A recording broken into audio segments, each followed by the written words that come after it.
Social media रे राताराती लोकप्रियता और फॉलोअर्स बढ़ाइबार निशा एबे सीमा टपिछि। निजर सोशल मीडिया अकाउंट रे फॉलोअर्स बढ़ाइबा पई घरु निखोज हेबा संदेह करूछंती परिवार। एभଳି ଏକ ଚାଞ୍ଚଲ୍ୟକର ଘଟଣା ଦେଖିବାକୁ ମିଳିଛି ବାଲେଶ୍ୱର ଟାଉନ ଥାନା ଅନ୍ତର୍ଗତ ଗୋପାଳ ଗାଁ ଅଞ୍ଚଳରେ। सोशल मीडिया रे फॉलोअर्स बढ़ाइबा पई संजीता नामक जणे विवाहिता महिला घरु निखोज होई जाइथिबा अभियोग होईछि। तेबे अभियोग अनुसार संजीता बालेश्वर एक घरोई 1 ग्राम गोल्ड शॉप रे चाकरी करबा सहित नियमित सोशल मीडिया रे रील्स बनांती। संजीता सह कर्मचारी कहिबा मुताबक संजीता को जड़े युवती नियमित फोन करती एवं सोशल मीडिया रे फॉलोअर्स बढ़ाइबा पई घरु आसीबा को कहती। सूचना अनुसार गत 5 तारिख रे संजीता निज स्वामी को किछि न कहि हठात घरु केवाड़े चली जाइथिले। स्वामी और परिवार लोके बहु खोजाखोजी करबा परे मध्य तांकर कोनोसी संधान न मिलिबारु शेषरे टाउन थाना रे एक निखोज संक्रांतीय एतला दायर करा जाइछि। सहर रे लागिथिबा सीसीटीवी फुटेज रु देखिबाको मिलिछि जे संजीता निज घरु बाहरी साइकेल जोगे रेल स्टेशन अभिमुखे जाउछंती।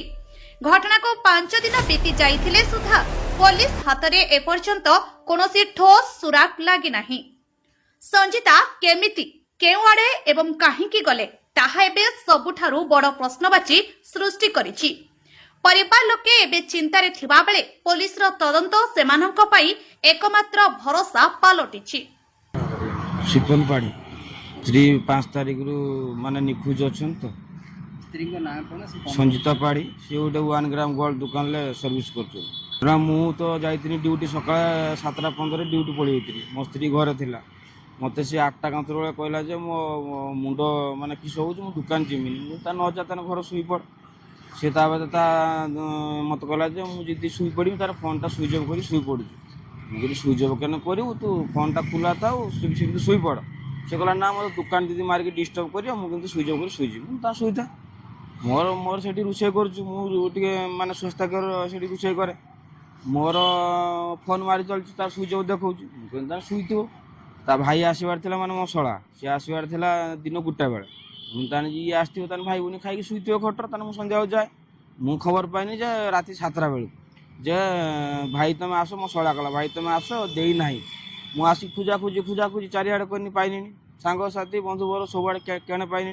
तापर तो सकाळ मान गला स्टेशन कतर साइकलटा पड़तेला वीडियो करन माने इंस्टाग्राम रे फॉलोअर्स तार बहुत माने ये भी अछि भलो अछि फॉलोअर्स तानी बहुत मोर तो बाहार एटा हलानी 5 वर्ष हे गलानी बाहार से सही वर्ष कांतरु छाड़ देला पर स्टार्ट कर 4 वर्ष कांतरु केते फॉलोअर्स अछि बहुत फॉलोअर्स अछि ता बहुत भलो फॉलोअर्स सुना होची कि फॉलोअर्स बढ़ाई दबो बोली कि हां गुटे लेडीज ता कहि जे मु फॉलोअर्स बढ़ाई देमी आउ भल मंद ताकू सब कही कथा हुए गोटे लेडीज गोटे कथा हुए से लेडीज टा कि आम जानी 6 तारिख दिन मु माने एफआईआर दी माने रूल माने हिसाब 24 घंटा हिसाब रे मु एफआईआर दी संदेह किसी ना पुलिस वाला तो किसी गोटे माने रेस्पेक्ट देबे तो स्टेशन जाइए माने चेक कले कैमेरा जाइए देखले सार जाइए देखला पर से जाई टिकट काटिची बहुत ट्रेन लो जाई सेटा हमें धरी पारुने तो सेटा हमें किमती जानिबा किए देखो तारा कलकत्ता जाइए कि भुवनेश्वर जाइए पुरी जाइए आम तो जाने ना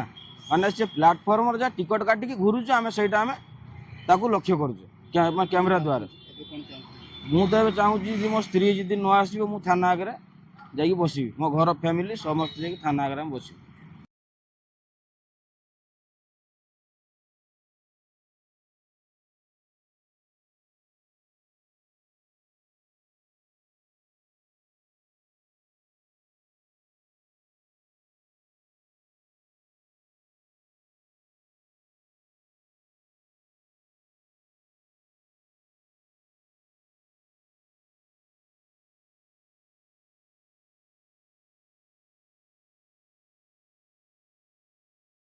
कहले नीतीश कुमार विश्वाल मु ताको मामू भाई कोन हेछ हेछि बतन कथा से तो गोटे इन्फ्लुएंसर एसआर इन्फ्लुएंसर तार कहते कहले तार व्यू होछि कहते कहले 500 के एबो सब व्यू जाछि गोटे माने शॉर्ट रो व्यू जाए जेतिकी स्टडी कली जेतिकी मु तार दुकान रो सीसीटीवी फुटेज चेक कली ताको बर्तन समस्या देखा होछि जने कि झियो से तो कथा होछि आ से झियो तो कथा होता देह फाट नहीं सब किछि से कथा होछु आ सेतर कथा होछि कोन ना से जे कहूछि ଯେ ମୁଁ ଇନଷ୍ଟାଗ୍ରାମ ଭ୍ୟୁ ବଢ଼େଇ ଦେବି ତୁ ପଳେଇଆ ମୋ ପାଖକୁ ବୁଝିଲ। ତାପରେ ଏତିକି କଥା ହେଇ 4 ତାରିଖ ଯାଏଁ କଥା ହେଇଛି। ସେ ଏଇ ୱାର୍ଡ଼ଟା ଆମକୁ ଦେଲା କିଏ ନା ତାଙ୍କ ଦୋକାନୀ ଅନର ଯିଏ ଅଛି ସିଏ ତାଙ୍କ ଭିଡ଼ିଓଟା ଅଡ଼ିଓ ଭିଡ଼ିଓ ସହ ଆମକୁ ଫୁଟେଜ୍ ଦେଲା ପରେ ଆମେ ଥାନାକୁ ଯାଇକି ଆମେ ସେ ଯାଇକି କହିଲୁ ଯାଇକି ସାର୍ ଏମିତି ତ କଥା ଆମର କିଛି ହେଲା ସେ କିଛି ଥାନାରେ କିଛି ରେସ୍ପନ୍ସ ନେଇନଥିଲେ। ବହୁତ ରିକ୍ୱେଷ୍ଟ କଲା ପରେ ଯେ କାଲି ଆମେ ଯାଇକି ଥାନାରେ ପୁଣି ଯାଇକି ଆମେ ନିଜେ ପାର୍ସନାଲି ଯାଇକି ଷ୍ଟେସନ ଛକ ଯେ CCTV ଫୁଟେଜ୍ ଚେକ୍ କଲୁ ନିଜେ ଆମେ ଯାଇକି ଆମର କଣଟି ଟ୍ରାଫିକ୍ ଥାନାରେ ଯାଇକି CCTV ଫୁଟେଜ୍ ଚେକ୍ କଲୁ ଜଣାପଡ଼ିଲା ଯେ ସାଇକେଲ ନେଇକି ସେ ନିଜେ ପାର୍ସନାଲି ତା ସହିତ କେହି ଯାଇନାହାନ୍ତି। ତାପରେ କ'ଣ କଲେ ଆମେ GRP ଆଜି ଯେତେବେଳେ ରିପୋର୍ଟ ଦେଖିଲୁ ସେ କଣ୍ଟିନ୍ୟୁଅସଲି କାହା ସହିତ ଗୋଟେ ଫୋନ୍ରେ କଥା ହେଉଛି ଯାହାଫଳରେ ଆମେ ଯଦି ଜଣାପଡ଼ିଲା ଯେ ତା ସହିତ କିଏ ଗୋଟେ କନେକ୍ଟିଂ ହେଇକି ରହୁଛି ତାକୁ ଯାହାଫଳରେ କି ସେ ଡାଇରେକ୍ସନ୍ ଦେଉଛି ଯେ ଏମିତି ଏମିତି କର। ତାପରେ ଷ୍ଟେସନ ଛକ ସେ ଟ୍ରେନ୍ ଟିକେଟ୍ କାଟୁଛି ଟ୍ରେନ୍ ଟିକେଟ୍ କାଟିଲା ପରେ ମାନେ ପ୍ଲାଟଫର୍ମ ନମ୍ବର 1 ପ୍ଲାଟଫର୍ମ ନମ୍ବର 2 କୁ ଯାଉଛି 2 ଯାଏଁ ସେ କଣ୍ଟିନ୍ୟୁ ଠିଆ ହେଇଛି ଆଉ ସେ 2ରେ ଗୋଟେ ପଟ ସାଇଡ଼୍ ଅଧା କ୍ୟାମେରା ବି ନାହିଁ ସେଠି। ପ୍ରଶାସନ କହିତେ ଗଲା କ୍ୟାମେରା ଜିନିଷ ଥିଲା ସିନା ଜଣେ ସେଫ୍ଲି ଜଣାପଡ଼ୁଛି କେଇଠି ଯାଇଲା ଗଲା କ'ଣ କଲା କ୍ୟାମେରା ଜିନିଷ ବାଲେଶ୍ୱର ଅଧା ଜାଗାରେ କ୍ୟାମେରା ହିଁ ନାହିଁ ସେ କ୍ରାଇମ୍ଟା ବେଶୀ ବଢ଼ି ଚାଲିଛି। ମୁଁ ଚାହୁଁଛି ଯେ ସେ ଯେଉଁଠି ବି ଥାଉ ଭଲରେ ଥାଉ ଜଲ୍ଦି ଫେରି ଆସିବ ଆମ ପାଖକୁ। ମୁଁ ଚାହୁଁଛି ପଇସା ଆମ ଛୁଆଟା ଆମ ପାଖକୁ ଫେରି ଦିଅନ୍ତୁ ଚାହୁଁନି କିଛି ପାଇଥିଲେ ତ ଆମେ ଯାଇକି ସେ ସ୍ପୋର୍ଟକୁ ଯାଇକି ଆମେ ତାକୁ ଆଣିପାରିଥାନ୍ତେ କିଛି ପାଉନେ ଆମେ ଜଣାପଡ଼ନ୍ତା ଯେ କିଏ କାହା ଆଇଡ଼ିଟା କ'ଣ କଥା କିଏ ଝିଅଟା ଥିଲେ ଆମେ ଜାଣିପାରିବୁ ନା କିଛି ଜାଣି ବି ହେଉନି କାହିଁକି ସେ ତ ଲାଉଡ଼ ସ୍ପିକର ସାଉଣ୍ଡଟା ଖାଲି ଆସୁଛୁ ଆଉ କିଛି ନିଖୋଜ ହେଲା ଦିନଠୁ ତାଙ୍କ ଆଇଡିରୁ କୌଣସି ପୋଷ୍ଟ କି ଲାଇକ୍ କିଛି ନାହିଁ ଠିକ୍ ଅଛି।